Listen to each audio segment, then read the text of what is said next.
Pour l'instant, rendons-nous en France pour suivre les temps forts de la mission effectuée par le gouverneur du district d'Abidjan. Cette 23e édition du Festival international a été l'occasion pour le gouverneur du district d'Abidjan de présenter aux opérateurs économiques et aux responsables de l'administration publique française les opportunités d'affaires qu'offre son pays, la Côte d'Ivoire, dans tous les secteurs d'activité. Pendant plus d'une heure, Robert Begré-Mambé a présenté et expliqué dans les moindres détails les grands chantiers du chef de l'État, le président Alassane Ouattara, sa volonté de repositionner la Côte d'Ivoire sur la voie du développement économique et social après la longue crise sociopolitique. Quelques réactions après la conférence. Le projet de développement du président Ouattara de faire de la Côte d'Ivoire un pays émergent à 2020 est réalisable à partir du moment où toutes les énergies vont se fédérer et où on renoncera à ces querelles intestines qui font beaucoup de mal à tout le monde et ne font de bien à personne.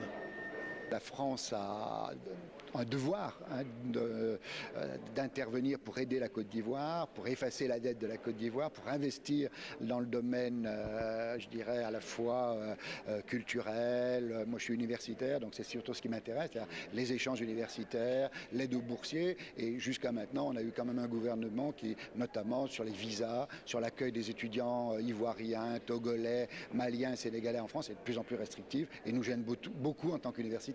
Après la conférence sur les nouveaux défis de la Côte d'Ivoire, le gouverneur du district d'Abidjan s'est rendu à Épinal, où il a été reçu par un pionnier de la politique française, M. Christian Poncelet, ancien président du Sénat français, ancien ministre de l'époque du président Georges Pompidou.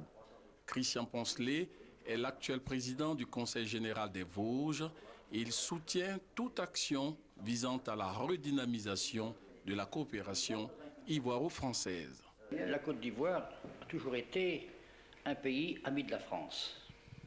Et la France est attentive à ce qui se passe dans son pays. Elle a connu quelques turbulences, bien sûr, comme tous les pays d'ailleurs peuvent en connaître. Aujourd'hui, on se rend compte qu'il y a une stabilité qui s'installe, qu'il y a une volonté qui s'exprime, et par conséquent, rien de ce qui se passe là-bas nous laisse indifférents. Et chaque fois que la Côte d'Ivoire sollicite bien sûr un avis, un soutien, un concours, eh bien, nous efforçons, nous en France, de répondre présent à cet appel. Pour le gouverneur du district d'Abidjan, cette présence en France s'inscrit dans le cadre de la coopération décentralisée. Nous essayons de mobiliser toutes les énergies qui peuvent nous aider à réaliser ces importants projets de coopération pour renforcer notre capacité d'intervention. Et j'attache un grand prix à revenir ici chaque fois que c'est nécessaire. Et je suis très heureux de me retrouver aux côtés du président Poncelet, qui est un ami de la Côte d'Ivoire et qui est prêt à nous aider. Plusieurs projets visant l'amélioration des conditions de vie des populations du district d'Abidjan ont été présentés aux partenaires au développement au cours de cette mission effectuée en France par le gouverneur du district d'Abidjan.